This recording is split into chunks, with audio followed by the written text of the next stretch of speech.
కీర్తనల గ్రంథం రండి. కీర్తనల గ్రంథం 145 కీర్తన. కీర్తనల గ్రంథం అండి 145 కీర్తన. 145 కీర్తనలో ప్రియులరా 8, 9, 10 వచనాలు చదువుకుందాం. 10వ వచనం ధ్యాన భాగం. రండి. కీర్తనల గ్రంథం 145 కీర్తన 8వ వచనం నుండి 10వ వచనం వరకు చదువుకుందాం. యెహోవా దయాదాక్షిణ్యములు గలవాడు, ఆయన దీర్ఘశాంతుడు, కృపాతిశయము గలవాడు, ఆయన అందరికీ ఉపకారి, ఆయన కనికరములు ఆయన సమస్త కార్యముల మీద ఉన్నవి. యెహోవా, నీ క్రియలన్నీ నీకు కృతజ్ఞతాస్తుతులు చెల్లించుచున్నవి. నీ భక్తులు నిన్ను సన్నుతించెదరు. చాలు. దేవుడి లేఖన భాగమును మన కొరకై ఆశీర్వదించునుగాక. ఇక్కడ మనం 3 వచనాలు చదువుకున్నాం. 3 వచనాలు. మొదటి వచనంలో యెహోవా దయాదాక్షిణ్య పూర్ణుడు, దీర్ఘశాంతుడు, కృపాతిశయము గలవాడు అని చదువుతున్నాం.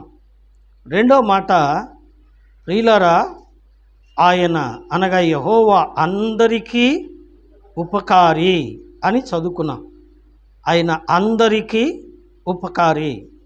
మూడో మాట, ఆయన అనగా యెహోవా నీ క్రియలన్నీ నీకు కృతజ్ఞతాస్తుతులు చెల్లించుచున్నవి.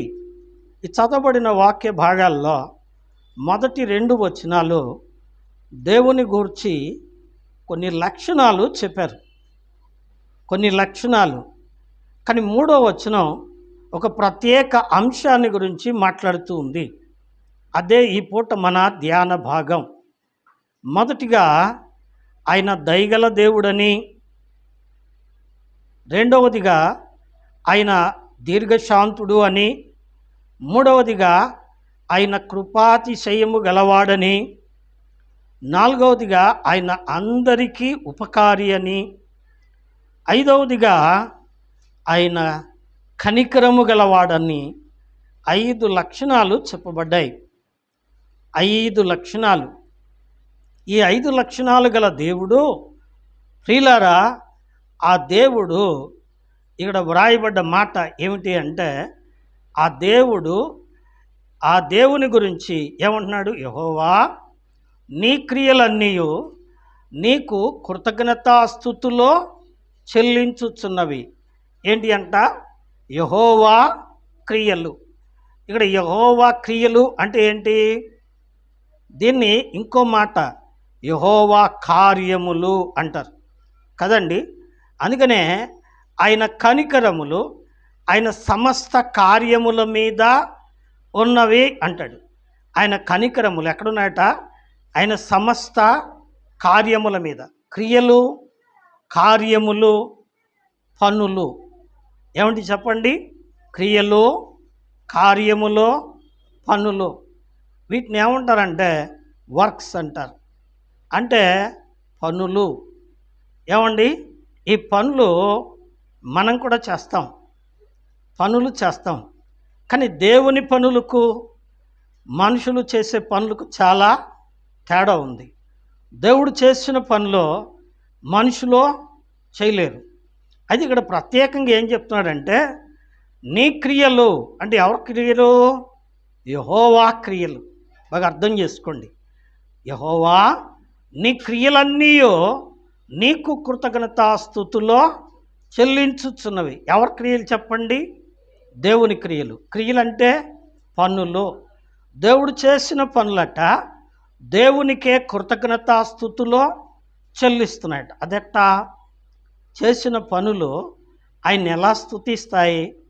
ఈ మాట మనం కొంచెం అర్థం చేసుకుందాం. దేవుని యొక్క స్వరూపం చాలా గొప్పది. ఈ పూట మనం అర్థం చేసుకోవాలి. దేవుని గురించి చెప్పబడిన కొన్ని మాటలు నేను జ్ఞాపకం చేస్తా.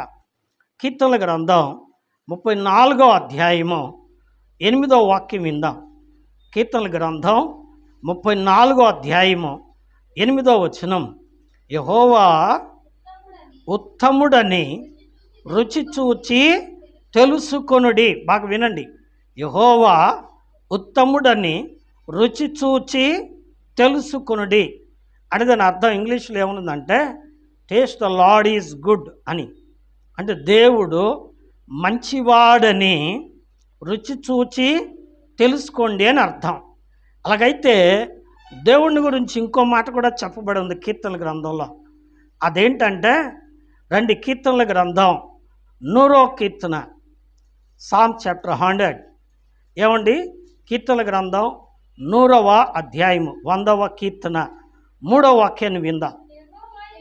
యెహోవాయే దేవుడని తెలుసుకొనుడి, ఆయనే మనలను పుట్టించెను, మనమైన వారము, మనమైన ప్రజలము, ఆయన మేపు గొర్రెలము. ఈ చదవబడిన మాటలో ఏమండి, మొదటి మాట ఏం చదివాం? యెహోవా ఉత్తముడని రుచి చూచి తెలుసుకొనుడి.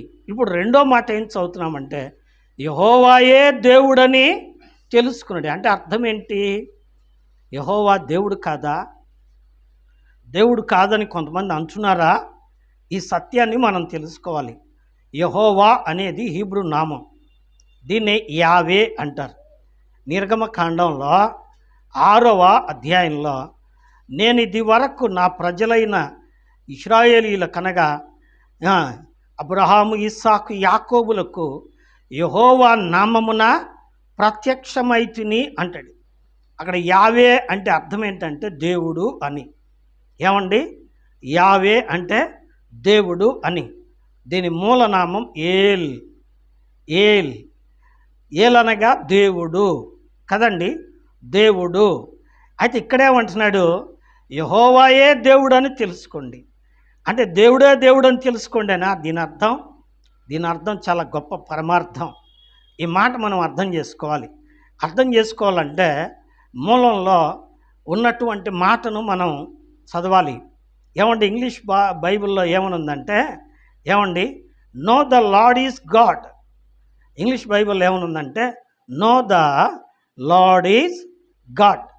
గాడ్ అంటే దేవుడు, లార్డ్ అంటే ప్రభువు. ఏమండి, లార్డ్ అంటే ప్రభువు. ఇక్కడ యెహోవాయే దేవుడు అని తెలుసుకోండి అంటే దాన్ని ఖచ్చితంగా ఇంగ్లీష్ నుంచి తెలుగులోకి రాయాలంటే ప్రభువే దేవుడని తెలుసుకున్నది. జాగ్రత్త వినాలి. ఎవరంట? ప్రభువే దేవుడని తెలుసుకున్నది. ఇందాక చెప్పాను కదా, ఆయన దేవుడు కాదని అంటారా? కొంతమంది అంటారు కదండి. యెహోవా దేవుడు, యేసు ఒక ప్రవక్త మాత్రమే అని చెప్పేవాళ్ళు ఉన్నారా లేరా? ఉన్నారు చాలామంది. ఇది మాత్రం ఏరితనం. ఎందుకంటే ఆయనే దేవుడు, బైబిల్ చెప్తుంది. ఆయనే దేవుడు. యెహోవా తండ్రి నామం, యేసు క్రీస్తు ప్రభు అయిన యేసు క్రీస్తు కుమారుని నామం, పరిశుద్ధాత్మ దేవుడు ఆత్మనామం కదండి. ఆత్మనామం, పరిశుద్ధాత్మ నామం. తండ్రి అయిన దేవుడు మహాత్మ్య కలిగి పరలోకంలో ఉన్నాడు. కుమారుడైన దేవుడు శరీరధారిగా భూలోకానికి వచ్చి వెళ్ళాడు. పరిశుద్ధాత్మ దేవుడు ఆత్మస్వరూపిగా మనతో నివసిస్తున్నాడు. 3 కాలాల్లో ఏమండి ఆయన కార్యం చేయడానికి, ఏమండి, ఎవర్ లాస్టింగ్ గాడ్ యెహోవా, ఏమండి ప్రియులారా, శరీరధారిగా వచ్చి మానవుల పాప క్షమాపణ కొరకై తన ప్రాణాన్ని దారబోసి తిరిగి లేచిన క్రీస్తు కుమారుడు. ఏమండి, ఆయనే ప్రభు అయిన యేసు క్రీస్తు. తరువాత ఆదరణకర్తగా మనలను పరలోకానికి సిద్ధపరుస్తున్న తోడయ్యున్న ఆత్మస్వరూపైన దేవుడు పరిశుద్ధాత్ముడు. ఈ సత్యాన్ని మనం తెలుసుకోవాలి. అలాగైతే ఇక్కడ అంటున్నాడు, యెహోవా నీ క్రియలన్నీ. ఎవరి క్రియలు చెప్పండి? దేవుడు క్రియలు.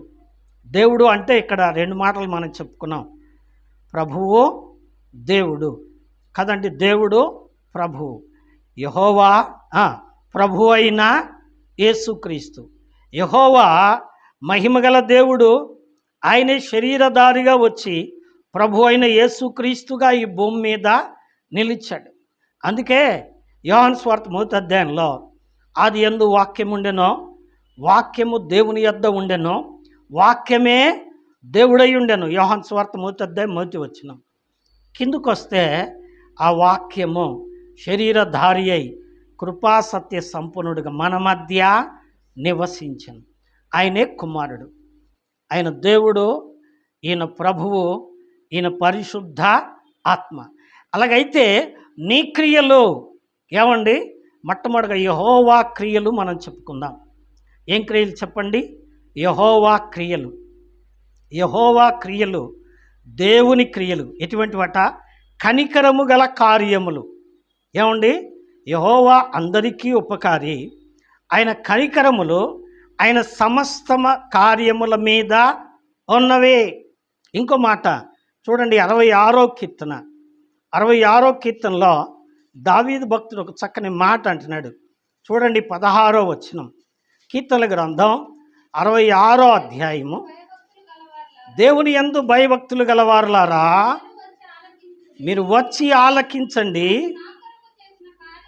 ఆయన నా కొరకు చేసిన కార్యములను, ఎవరి కోసం చేశాడు చెప్పండి? నా కొరకు. ఆయన చేసిన కార్యములు ఏంటి? నంబర్ 1, మొట్టమొదటిది కార్యము అంటే పని. పని దేంతో చేస్తారు? చేతులతో చేస్తారు కదండి. మరి ఆఫీసులో ఉన్నవాళ్ళు చేత్తో రాస్తారు. ఇప్పుడు రాతలు పోయినాయి, ఏమండి? టైపులు వచ్చినాయి. టైప్ అయినా దేంతో చేస్తారు? చేత్తోటే చేస్తారు కదండి. వాట్ ఇట్ మే బి, ఏదైనా చేత్తో చేసే పనే కదండి. అయితే చేత్తో చేసేదాన్ని పని అంటారు. ఏమండి? ఒక మాటలు కాదురా చెప్పేది, చెయ్యాలరా అంటారు పెద్దోళ్ళు కదా. చేత్తో చేసేదానికి ఒక మాట చెప్పేదానికి తేడా ఉందని దాని భావన. అలాగైతే దేవుడు సృష్టికర్త, మనం ఇందాక చదివాం. ఆయనే మనలను పుట్టించెను. అందుకనే ప్రసంగి గ్రంథం 12వ అధ్యాయంలో ఏమండి?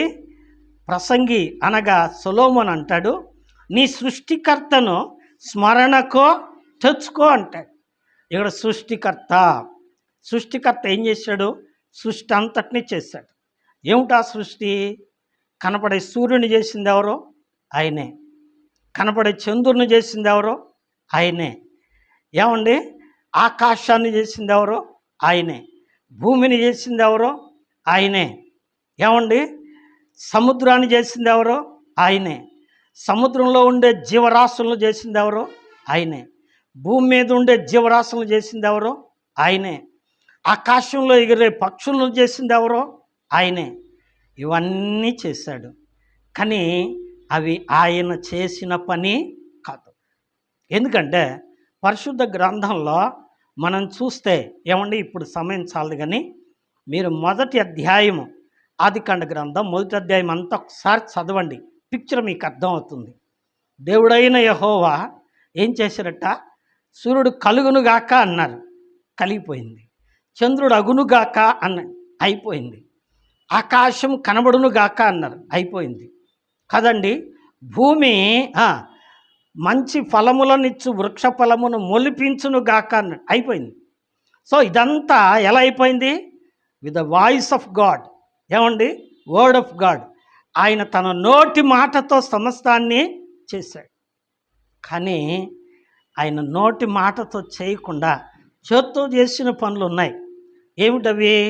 వరుసగా చూద్దాం. మొదటి మాట రండి, దేవుని వాక్యంలో నుంచి మొదటి మాట కీర్తనల గ్రంథం 119వ అధ్యాయము 73వ వాక్యాన్ని చదువుదాం. కీర్తనల గ్రంథం 119వ అధ్యాయము 73వ వాక్యం.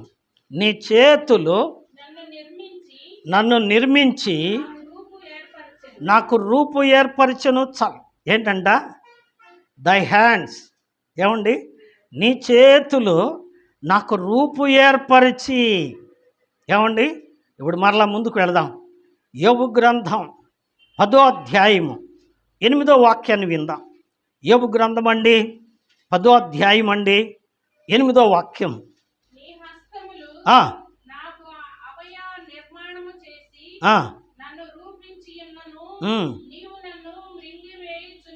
ఆ, జిగటగా మన్ను మన్నుగా నన్ను జిగట మన్నుగా నన్ను నిర్మించితివి. నిర్మించితివి. చాలండి, అక్కడ ఆగండి. అక్కడ ఇంకా చాలా సబ్జెక్ట్ ఉంది. దేవుడట ఏం చేశాడు చెప్పండి? ఏమండి, నీ హస్తములు, నీ చేతులు నాకు అవయవ నిర్మాణము చేసినవి. ఏమండి, కీర్తన గ్రంథంలో దావీదు అన్నాడు, నీ హస్తములు నాకు రూపు కలుగా చేసిన. ఎలా చేశాడు? ఎలా చేశాడట? జగట మన్నుగా నీవు నన్ను నిర్మించితివి అంటాడు. ఏమండి, ఆదికాండం 2వ అధ్యాయం 7వ వచనం, దేవుడైన యెహోవా నేలమట్టితో నరును చేసి వాని నాసికారంధ్రములో జీవవాయువుగా నరుడు జీవాత్మ అయ్యింది. ఏమండి, అందరూ మట్టే. ఏమండి, ఎస్పెషల్లీ మొదటి మానవుడైన ఆదాము ఏం చెప్పండి? ఎర్రమట్టి. ఏమండి, ఎర్రమట్టి కాస్త ఏమైపోయింది చెప్పండి? నల్లమట్టి, సామంసాయి మట్టి. ఏమండి, ఇంకొక రంగు రకరకాల రంగులు వచ్చేస్తున్నాయి కదండి. నిజమే, దేవుని స్తోత్రం. మానవుడు తొలుత మట్టితో చేయబడ్డాడు.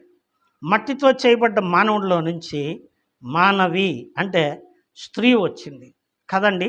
హవ్వ వచ్చింది. ఆవిడ ఎలా వచ్చింది? దేవుడైన యెహోవా ఆదామునకు గాఢ నిద్ర కలుగజేసి, 2వ అధ్యాయం 21వ వచనం ఆదికాండం, గాఢ నిద్ర కలుగజేసి, ఏమండి, అతని ప్రక్కటెముకలలో ఒక ఎముకను తీసి ఆ గాయమును మాంసముతో పూడ్చి ఆ ఎముకను స్త్రీగా నిర్మించెను అన్నాడు కదండి. ఆయన చేసిన రెండో పనిది ఏం చెప్పండి? ఆ యొక్క ఎముకను స్త్రీనిగా నిర్మించాడు. చేత్తో చేశాడా లేకపోతే కలుగును గాక అన్నాడు? చేత్తోటే చేశాడు. ఏమండి, ఆదామును చేత్తోటే చేశాడు, అవ్వమ్మను చేత్తోటే చేశాడు కదండి. గుర్తుపెట్టుకోవాలి. నిజమే, వీళ్ళిద్దరిని చేసి ఎట్లా చేశాడు? ఆదిలో అలా చేశాడు. ఇప్పుడు రాను రాను ఎలా చేస్తున్నాడు? దేవుని వాక్యంలో ఏమండి, దేవుని వాక్యంలో మనం గమనిస్తే ప్రియులారా, కీర్తనల గ్రంథం 139వ అధ్యాయము 14వ వచనంలో మనం చదివితే ఏమండి, నీవు నన్ను కలుగజేసిన విధము చూడగా నాకు భయమునో ఆశ్చర్యమునో కలుగుచున్నది. ఏమండి, యోబు గ్రంథం దగ్గర ఉన్న వాళ్ళు అక్కడే ఉండండి, మళ్ళీ పని ఉంది. ఏమండి, మీరు ఏమంటున్నాడు ఆయన? నీవు నన్ను కలుగజేసిన విధము చూడగా నాకు భయమునో ఆశ్చర్యమునో కలుగుతుంది, అందుకే నేను నీ కృతజ్ఞతాస్తుతిలో చెల్లిస్తున్నాను అన్నాడు. నీవు నన్ను కలుగజేసావయ్యా, నాకు భయం పడుతుంది ఆలోచన చేస్తే. ఎలా కలుగజేశాడు? ఆదామును మట్టితో చేశాడు. ఏ మట్టది? ఏమండి, ఏ మట్టది? ఏమన్నాడు? జగట మన్ను అన్నాడు. కానీ మోషే గారు ఏం తెలిసాడు తెలుసా అండి? ఆదికాండంలో మనం చదివితే దేవుడైన యెహోవా నేల మట్టితో నరుని చేసెను అని ఉంది. విన్నరా? అలాగైతే వాక్యం ఇంగ్లీష్లోకి వెళ్ళేటప్పటికి ఎలా ఉంది తెలుసా అండి? God creates a man with the dust of ground అని ఉంది. అంటే భూమి మీద ఉన్న ధూళితో చేశాడు కదండి. భూమి మీద ఉన్న ధూళితో. అవును, దేవుని పని ఎంత గొప్పదో తెలుసా అండి? ఆయన ఆశ్చర్య కార్యములు చేయో దేవుడు. నీవు నన్ను కలుగజేసిన విధం చూడగా నాకు భయము ఆశ్చర్యం. ఎందుకండి? ఎందుకు చెప్పండి? ఏమండి, జగటమండితో కుమ్మరి బొమ్మని చేస్తాడు లేదా కుమ్మండాన్ని చేస్తాడు. కానీ ఈయన జగటమండితో చేయలేదు. దేంతో చేశాడు చెప్పండి? దుమ్ము తీసుకున్నాడు. భూమి మీద గాలికి ఎగిరిపోయే ధూళిని తీసుకొని ఏమండి మనిషిని చేశాడు. మనిషి ఎర్రనోడైనా, ఏమండి ఆదామంటే ఏమనుకున్నాం? ఎర్రమట్టి. ఎర్రోడైనా, నల్లోడైనా, పొడుగోడైనా, పొట్టోడైనా, అందమైనోడైనా, అందహీనుడైనా, కర్రోడైనా, ఎవడైనా కానీ హూ హ్యాజ్ మేబీ, మనుషుడు ఏమైనాడు చెప్పండి? ధూళై ఉన్నాడు, దుమ్మై ఉన్నాడు. ఈ సత్యాన్ని మనం తెలుసుకోవాలి. గమనించావా? దేవుడు నిన్ను నిర్మించిన విధానం. ఏమండి, ధూళితో నిన్ను చేశాడు, అద్భుతంగా చేశాడు. ఏమండి, ఈ గొప్ప కార్యం ఎవరు చేశారండి? దేవుడు చేశాడు. ఇప్పుడు ఎలా చేస్తున్నాడు? అప్పుడైతే మట్టి తీసుకొని ధూళి తీసుకొని ఆదాముని చేశారు, బాగానే ఉంది. ఆ తర్వాత ఎముకను తీసుకొని అవ్వని చేశారు, బాగానే ఉంది. మరి ఇప్పుడు ఎట్లా చేస్తున్నారయ్యా అంటే, రండి యోబు గ్రంథం 10వ అధ్యాయము 9వ వాక్యం విందాం. యోబు గ్రంథం జిగటమన్నగానున్న నన్ను ఉమ్, నీవు నిర్మించితివి. ఆ, ఆ సంగతి జ్ఞాపకము చేసుకొనుము. ఉమ్, నీవు నన్ను మరలా మన్నగా చేయుదువా? ఉమ్. ఒకడు పాలు పోసినట్టు వినండి ఏం చేస్తున్నాడ, ఒకడు పాలు పోసినట్టు. నీవు నన్ను పోసితివి కదా. ఏమండి, అప్పుడు నిర్మాణం, అవ్వమ్మ గారి నిర్మాణం, ఇప్పుడు నిర్మాణం ఎట్ట చెప్పండి. ఏమండి, నా తల్లి గర్భంలో పిండంగా రూపింపబడక ముందే నువ్వు నన్ను చూశావు అని 139వ కీర్తన 16వ వచనంలో ఉంది. అలాగైతే ఆ తల్లి గర్భంలో దేవుడు అట్ట ఏం చేశాడండి, ఒకడు గిన్నెలో పాలు పోస్తాడట. నీవు నన్ను పాలు పోసి ఏం చేశాడండి, చదువు. పోసినట్టు ఒకడు పేరబెట్టిన జున్నుగడ్డ ఒకడు పేరబెట్టినట్టు. నీవు నన్ను పేరబెట్టితివి కదా. ఏమ్మా ఏం చేశాడు, అట్నేనా కాదా? ఇప్పుడు సైన్స్ చెప్పేది అంతేనా? ఏమండి పాలు పోసినట్టు పోసి జున్నుగట్టలాగా పేరుకుంటుంది. ఓహో, పిండం కొంచెం సెట్ అయ్యింది. లేకపోతే పాలు ఇరిగిపోతే పనికిరాదు. పాలు గట్టిపడి పెరుగు అయితే గట్టిగా ఉంటుంది, అది పెరుగు తినడానికి పనికి వస్తుంది. అలాగే తల్లి కడుపులో పిండం ఏర్పడింది, ఏర్పడకపోతే జారిపోద్ది కదండి. ఆ పిండాన్ని పాలు పోసినట్టు పోసేట. తర్వాత ఏమండి, తర్వాత ఏం చేశాడండి, ఒకడు జున్నుగడ్డ పేరబెట్టినట్టు పేరబెట్టట. ఆ తర్వాత ఏం చేశాడు చెప్పండి, చర్మముతోనూ మాంసముతోనూ కప్పి ఎముకలతోనూ నరములతోనూ. ఎస్, ఏమండి, ఇప్పుడు జరుగుతున్న మానవ నిర్మాణం, దేవుడు మనుషుల్ని ఎట్ట చేస్తున్నాడు చెప్పండి, మానవ నిర్మాణం కదా. వాళ్ళంతా ఎతికారు, సైన్స్ అంతా ఎతికి చెప్పింది, కానీ పరిశుద్ధ గ్రంథం ఎప్పుడో చెప్పింది కదండి. కానీ మనిషిని నిర్మించిన దేవుడు ఒకటి మట్టితో చేశాడు, 2 ఎముకతో చేశాడు, 3వది స్పెర్మ్తో చేస్తున్నాడు కదండి. స్పెర్మ్తో చేస్తున్నాడు, చేసి పిండాన్ని తయారు చేసి ఏం చేస్తున్నాడు చెప్పండి. 139వ కీర్తన 16వ వచనంలో అంటాడు, ఏమండి, నా తల్లి గర్భములో నేను పిండమునై ఉండగా నీ కన్నులు నన్ను చూచెను. ఒక్క దినమైనను కాక మునుపే నా దినములన్నీ నీ గ్రంథములో లెక్కింపబడి ఉన్నవి అంటాడు. పుట్టినోట్లు ఏముందండి, నా అవయవములు దినదినము నిరూపించబడుచుండగా నీ గ్రంథంలో రాసుకున్నావు. అమ్మకే తెలియదు, ఏమండి, కడుపులో మోస్తున్న అమ్మకే తెలియదు. ఏం తెలియదు, ఆడు ఎట్టున్నాడో, ముక్కు వచ్చిందో లేదో, చెవులు వచ్చినాయో లేదో, నోరు వచ్చిందో లేదో, చేతులు వచ్చినాయో లేదో అమ్మకు తెలుసా అండి? తెలీదు. దినదినము నిరూపించబడుచుండగా డాక్టర్ దగ్గరికి వెళ్తే కనపట్టలేదమ్మా, 5వ నెల కానీ 6వ నెల కానీ రా తల్లి అంటారా అనరా కదండి. ఈ లోపల చెప్తారా? చెప్పరు. చెప్పగలవాడు దేవుడు, ఎందుకంటే చేసేది ఆయనే. ఆయన తల్లి గర్భంలో పిండంగా మునిపే చూచి చేసేట కదండి. నిజమే, ఇది ఏంటి చెప్పండి, దైవ కార్యం, దేవుని పని, దేవుని నామానికి స్తోత్రం. అంతేనా అండి?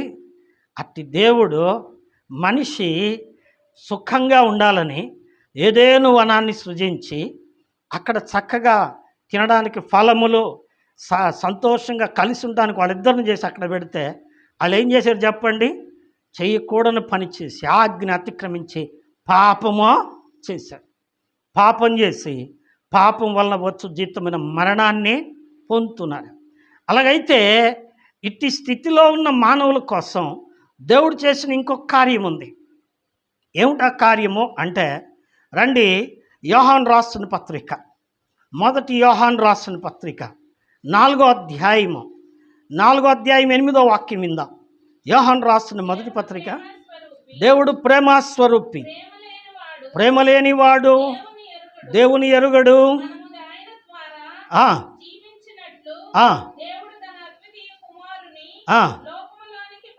పంపెను. దీని వలన దేవుడు మన యందుంచిన ప్రేమ ప్రత్యక్షపరచబడుచును. చదువు.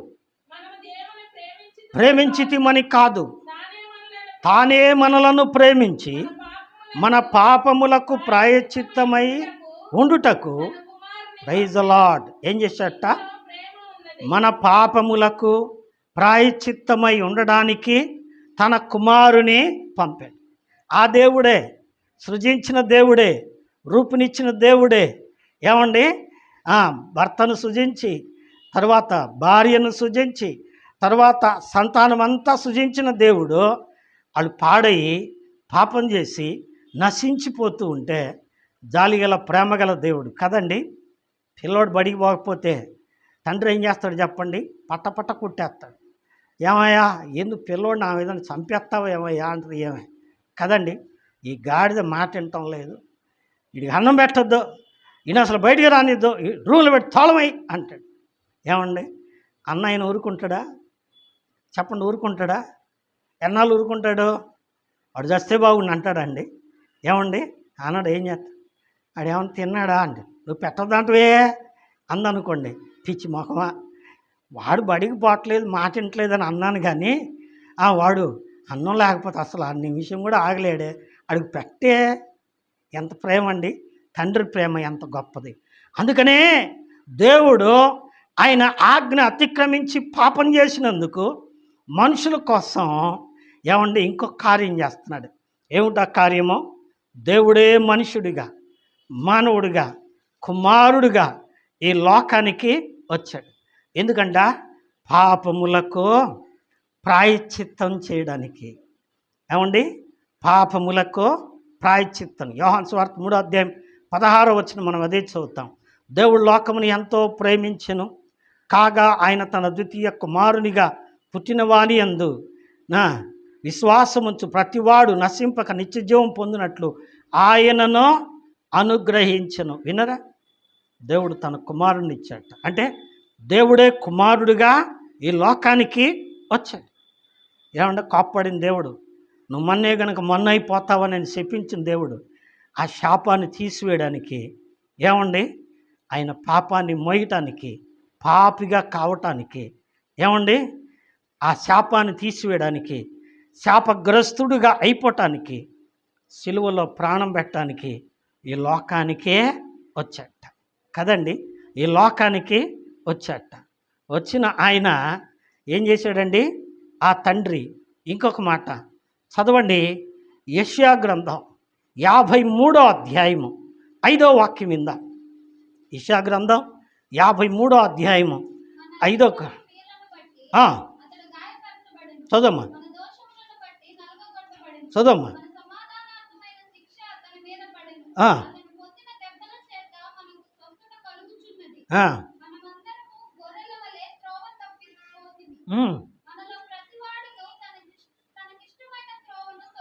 తొలగిపోయెను. అదండి, యెహోవా మన అందరి దోషము అతడి మీద. ఎవరి మీద? ఆ కుమారుడి మీద. ఎవరు చేశారు? ఆయనే చేశాడు. ఏమండి, కుమారుడు ఎవరో ఆయనే. ఏమండి, ఆ కుమారుణ్ణి, ఏమండి, మన కొడుకుని ఎవరన్నా కొడతారో చెప్పండి? పోనీ మన పిల్లోడే పోయి అవతలోడు కొట్టాడు అనుకోండి, గొడవ అయింది, ఏం చేస్తాం? ఎవడనుకున్నావు, వాడు నా కొడుకు, వాడు పొరపాటు చేస్తే నాకు చెప్పలేక నువ్వు కొడతావేంద్రా అంటాం కదండి. తప్పు చేసిన మన కొడుకుని మనం కొడతామండి. కానీ ఈ తండ్రి ఎంత గొప్పడో తెలుసా అండి? తప్పు చేసింది మనం, పాపం చేసింది మనం, పాపానికి శిక్ష అనుభవించవలసింది మనమై ఉండగా మన కోసం మన పాపములన్నీ ఆయన మీద మోపెట్ట. ఇప్పుడు 10వ వచనం విందాం. అతనిని నలుగగొట్టుటకు యెహోవాకు ఇష్టం. ఆయన ఎవరిని? కుమారుణ్ణి. ఎవరు నలగొడుతున్నారు? తండ్రి. ఆయనే పంపించాడు, ఆయనే నేరం మోపాడు, ఆయనే కొడుతున్నాడు కదండి. ఆయనే కొడుతున్నాడు. ఇదంతా కూడా ఎవరి కార్యం చెప్పండి? దేవుడి కార్యమే. దేవుడే చేశాడు. ఎవరి కోసం చేశాడు? మనందరి కోసం చేశాడు. పాపులను రక్షించుటకు క్రీస్తు యేసు ఈ లోకమునకు వచ్చాను. ఆయన ఈ లోకానికి వచ్చి ఆ ముందు చదువుకుంటూ పోతే 10వ వచనం ముందు చదువుకుంటూ పోతే అతడు తనను తాను పాప అపరాధ పరిహారార్థ బలిగా అప్పగించుకొనెను అని చదువుతున్నాం. విన్నరా? ఆయన తను తానే హీ సాక్రిఫైస్డ్ హిమ్సెల్ఫ్. ఏమండి? ఆయన తనను తానే, ఏమండి, నన్ను చంపండి, నన్ను సిలువ మీద వేలాడదీయండి. ఎవరు చెప్పారు చెప్పండి? ఆయనే. ఎట చెప్తావయ్యా నువ్వు? ఏమండి? యోహాను సువార్త 10వ అధ్యాయంలో ప్రభువారు అన్నారు, నేను గొర్రెలకు మంచి కాపరిని, మంచి కాపరి గొర్రెల కొరకు తన ప్రాణమో పెట్టును. ముందుకు పోతే అంటున్నాడు ఆయన, ఏమంటున్నాడండి? ఏమంటున్నాడు అనగా, నేను నా ప్రాణమును నేనే పెడుతున్నా, దాన్ని పెట్టడానికి నాకు అధికారం కలదు, తిరిగి తీసుకోవడానికి నాకు అధికారం కలదు. కాబట్టి పెడుతుంది ఎవరో? ఆయనే. శిక్ష విధించుకుంటుంది ఎవరో? ఆయనే. ఇదంతా ఎవరి కార్యం చెప్పండి? ఆయన కార్యం. ఎవరి కోసం? మన కోసం. ఇదంతా ఆయన చేసిన కార్యం. మత్తయి సువార్త 8వ అధ్యాయంలో ఇంకొక సందర్భం ఉంది. ఇప్పుడు దేవుని బిడ్డలారా, మత్తయి సువార్త 8వ అధ్యాయంలో యేసు ప్రభువారు దేవాలయంలో ప్రార్థన వాక్యం చెప్తూ ఉండగా ప్రియులారా, అక్కడికి అనేక మంది కూడి వచ్చారు. వారి మధ్యకి ఎవరు వచ్చారంట? కుష్టి వ్యాధి గలవాడు వచ్చాట. వాళ్ళందరూ దూరంగా పరిగెత్తిపోయి రాళ్ళు తీసుకున్నారు వాడిని కొట్టి చంపడానికి. ఏమండి? ఏమండి? ఇప్పుడు ఆ కుష్టి వ్యాధి ఉన్నాడు అంటున్నాడు ఏమని? ప్రభువా, నీకు ఇష్టమైతే నన్ను శుద్ధుడిగా చేయగలవు అనేను. అయితే ఆయన ఏం చేశాడు చెప్పండి? నాకు ఇష్టమే, నీవు శుద్ధుడు కమ్మని వానిని ముట్టెను. ఏమ్మా ఏం చేశాడు? చెయ్యి చాపి వానిని ముట్టెను. ముట్టగానే అతని యొక్క దేహము పసిపిల్లవాని దేహం వలె అయిపోయింది. యాయీరు కుమార్తె చచ్చిపోయింది. యాయీరు వచ్చి బతిలాడాడు. బతిలాడితే యాయీరు వెంట వెళ్ళిన ప్రభువు ఏం చేశాడండి? ఆ చనిపోయిన యాయీరు కుమార్తె చెయ్యి పట్టుకొని, తలితాకుమి అనగా చిన్నదాన లెమ్మని నీతో చెప్తున్నాను అనగానే ఆమె లేచి కూర్చో. చనిపోయిన వారిని బ్రతికించాడు, గుడ్డివారికి చూపునిచ్చాడు, మగవారికి మాటనిచ్చాడు కదండి. ఇలా ఎన్నో చెప్పుకోవచ్చు. ఆయన చేసిన కార్యములు, ఏమండి, ఆయన కనికరములు ఆయన సమస్త కార్యముల మీద ఉన్నవి. ఇప్పుడు రండి, ఇక్కడ ఒక ప్రశ్న, ఆయన కార్యము ఏమిటి? ఏమండి?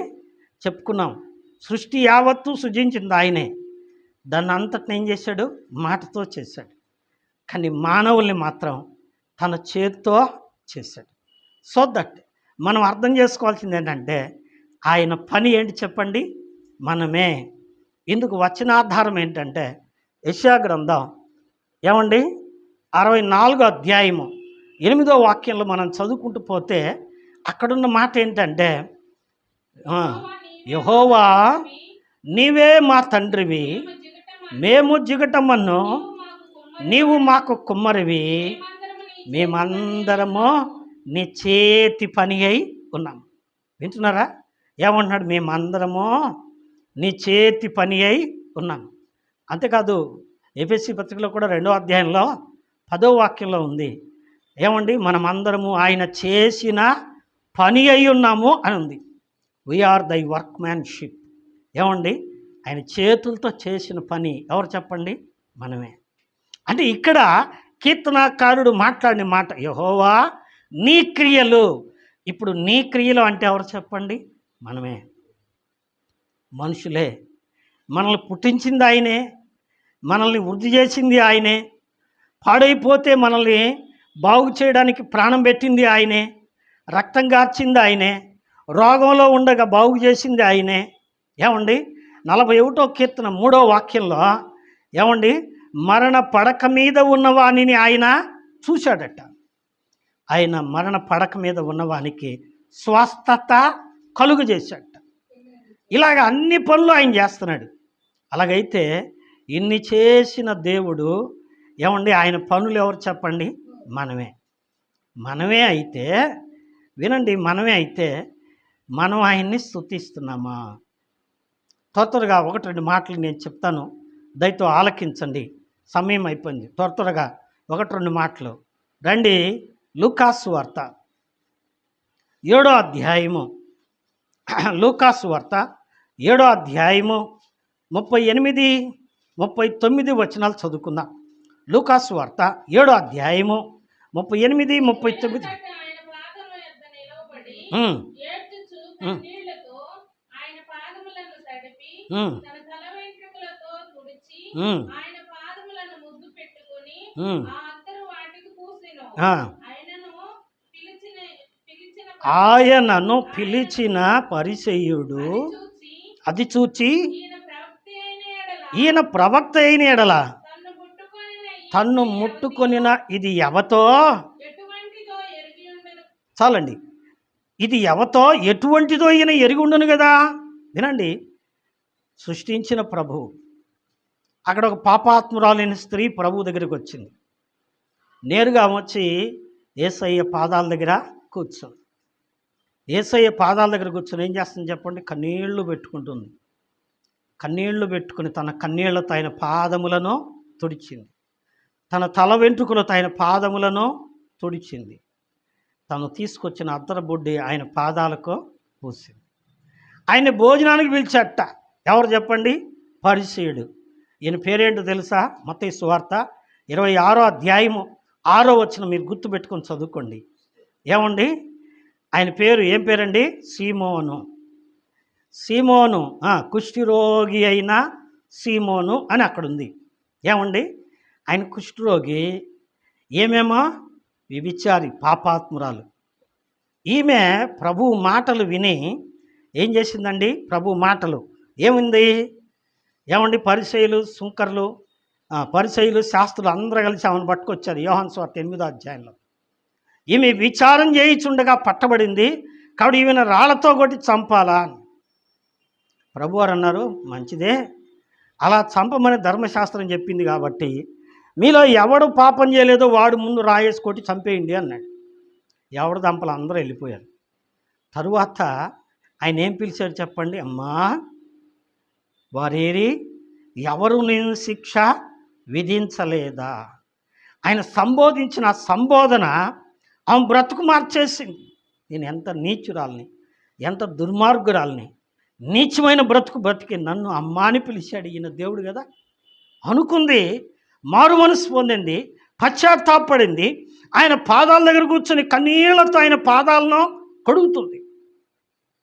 ఏమండి యేసు ప్రభువారిని ఇంటికి పిలిచిన ఏమండి కుష్ఠరోగి అయిన సీమోను ఏం చేస్తున్నాడు చెప్పండి? అసలు ఈయన ప్రవక్త కాదా? ఒక వ్యభిచారి వచ్చి ఆయన కాళ్ళు పట్టుకుంటే చీపో అనలేదే. ఏమండి అతన్ని చేసింది ఎవరు? దేవుడే. ఈమెను చేసింది ఎవరు? దేవుడే. కానీ సృష్టికర్తను ఏండి అతడు మర్చిపోయాడు, ఈమె జ్ఞాపకం చేసుకుంది. అందుకే అంటాడు, నీ క్రియలన్నీ నీకు కృతజ్ఞతాస్తుతిలో చెల్లించుచున్నవి. మౌనంగా ఆరాధిస్తుంది ఆమె. ఏమండి మౌనంగా ఆరాధిస్తుంది. ఇప్పుడు రండి ఇంకో మాట, లూకాసు వార్త 17వ అధ్యాయము 17వ వాక్యం విందాం. లూకా 17వ వాక్యం.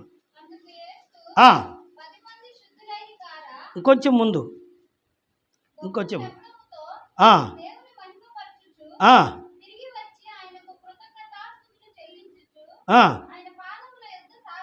చాలండి. 10 మంది కుష్ఠరోగులు ప్రభు దగ్గరికి వచ్చారు.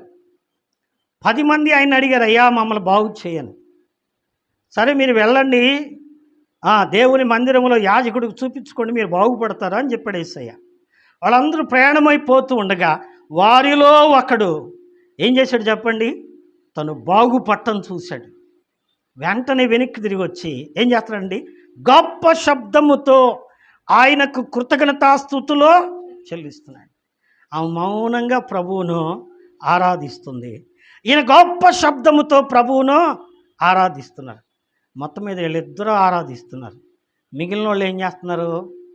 ఆ 9 బాగుపడ్డాం, చర్చిలోకి వెళ్ళి పలారం ఇచ్చి మళ్ళీ మన పనులు మనం చేసుకుందాం పదండ్రి అని వాళ్ళు పోయారు.